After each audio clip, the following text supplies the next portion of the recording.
I just started recording, so we will publish the recorded version as well later, so that anyone who missed the live stream, they can see it offline as well. So, Melissa, welcome again, and thank you so much for sharing these wonderful concepts with me, with the audience of Stories and Stanza.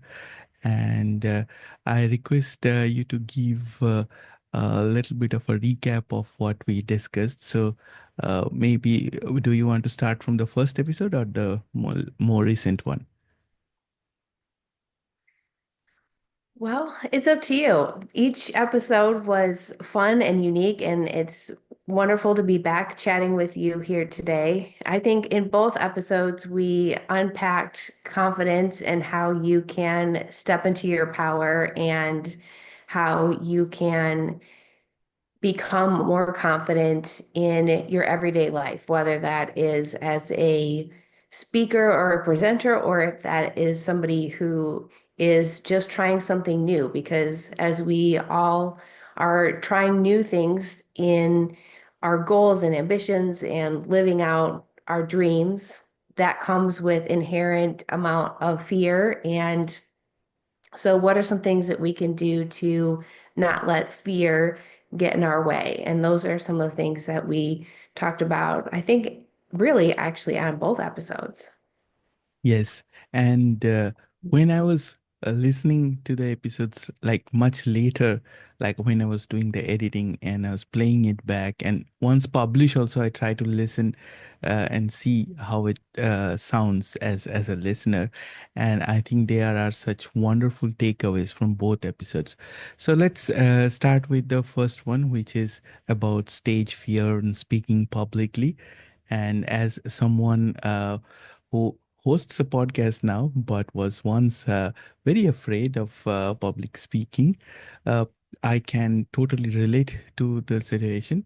So, do you want to give a brief overview of why do we feel afraid of public speaking and what we basically discussed as strategies to come up with such situations?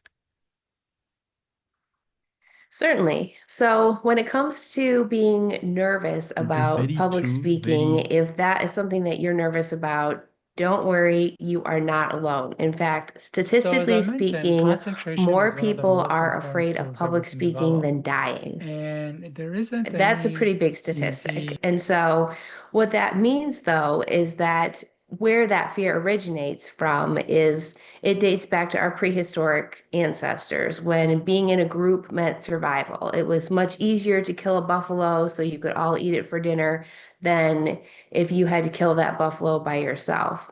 But when you get up to give a speech, you are by choice isolating yourself from the group. And so, when you isolate yourself from the group, then it also feels like everybody's judging you and all eyes are on you. And what if I make a mistake? And I don't want to look like an idiot.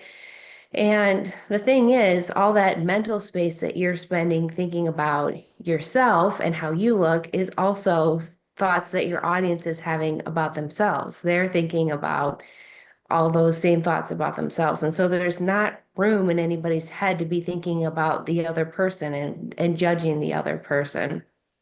And so know that as you stand up to give a speech, you have been invited to give a speech because you have a knowledge base that the audience doesn't have. And so they're excited to learn something from you and know that your power as a speaker comes from being able to share that knowledge base.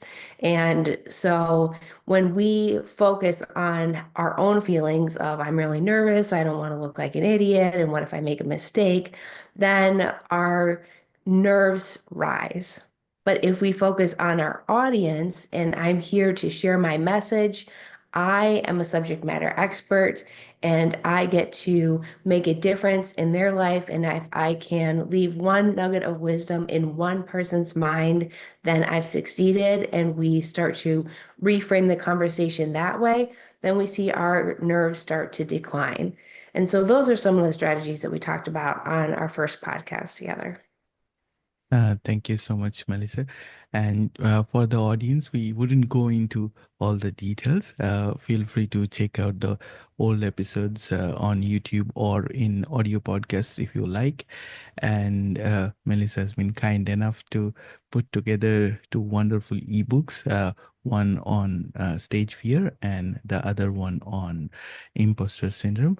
And both the episode have the ebooks in the episode description, so feel free to check them out.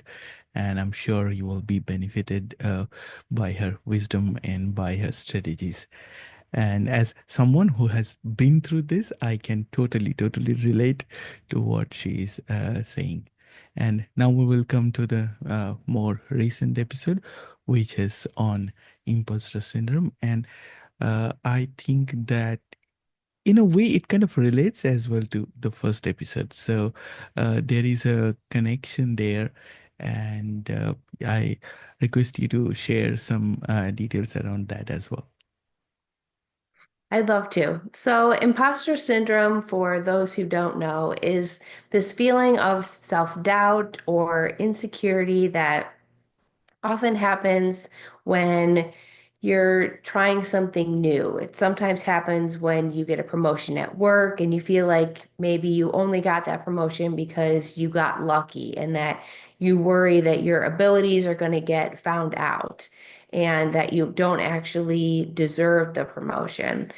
In fact, I was working with a client recently who had this, and she was very successful and very talented, and she would work really hard, and her superiors would notice, and she would get promoted, and she would immediately be very excited and then immediately be filled with dread because she was worried that people would realize that they made a mistake because she wasn't actually qualified for the promotion that she was given. Even though she was qualified, she just didn't feel like she actually deserved it. And so, if you've had this feeling has a name, and it's called imposter syndrome.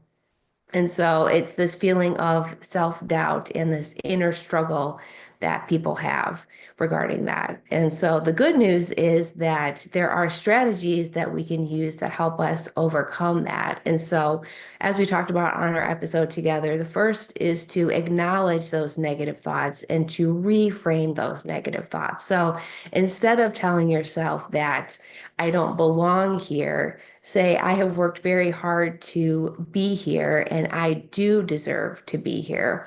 And if that's hard for you to believe, I encourage you to keep a win journal, either on the Notes app on your phone or an actual physical journal of all the times that you have done something hard and succeeded. And though that is the evidence proving that you have actually succeeded and that you do deserve to be there, that you can do hard things and that you can succeed. Next, pay attention to those automatic negative thoughts and they're called ants, and start replacing those with positive thoughts. And so when we are kind to ourselves and we start reframing those negative thoughts, it starts changing that dialogue and helping us see that we actually do deserve to be there. A wonderful takeaway from both the episodes, I would say.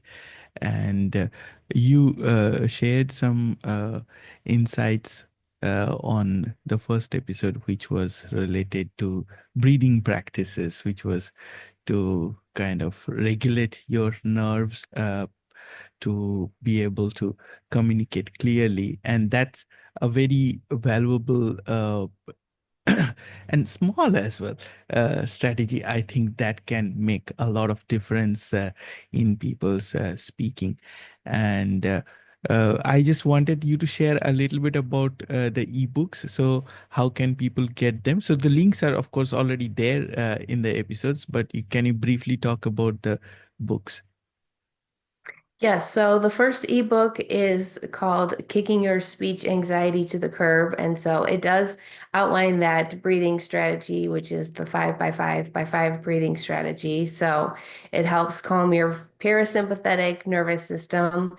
You breathe in for the count of five, you hold it for the count of five, You exhale for the count of five and you hold that for 5 seconds, and you do that 5 times, and you will feel calmer. And so that gives you all kinds of strategies on how to kick those nerves to the curb. The second ebook that I've created, and they're both free for your audience, is helps you write your networking pitch and helps you, if you've ever encountered someone, one of the first questions they ask you is, so what do you do? And if you've ever struggled to leave that lasting impression that makes people want to know more, kind of like when you take that first bite of a gourmet dish, it makes you want to take another bite. If you want to leave that kind of impression on people when you first meet them, read this ebook. It helps you figure out how to craft that compelling networking pitch and deliver it confidently. Thank you so much, Melissa. And we wanted to keep this a very short live event. So, of course, the both episodes are out there for anyone who wishes to check them out. And this was our first live conversation. And all the more reason to do it is just to test it out so that we can create more content going forward. And I really take pride on the show because I feel that what I learn from the guests, there is a takeaway which is for me, and then it's beneficial to anyone who is joining in. And a lot of times I see podcasts, there are discussions, but that are very superficial level. So you listen to a podcast, but there is no takeaway from there, and you seem to lose interest after a while. But I believe that we are doing a good job, which is why we are growing so quickly on YouTube. And please join Stories and Stanza. And I'm sure that Melissa and I would be working again.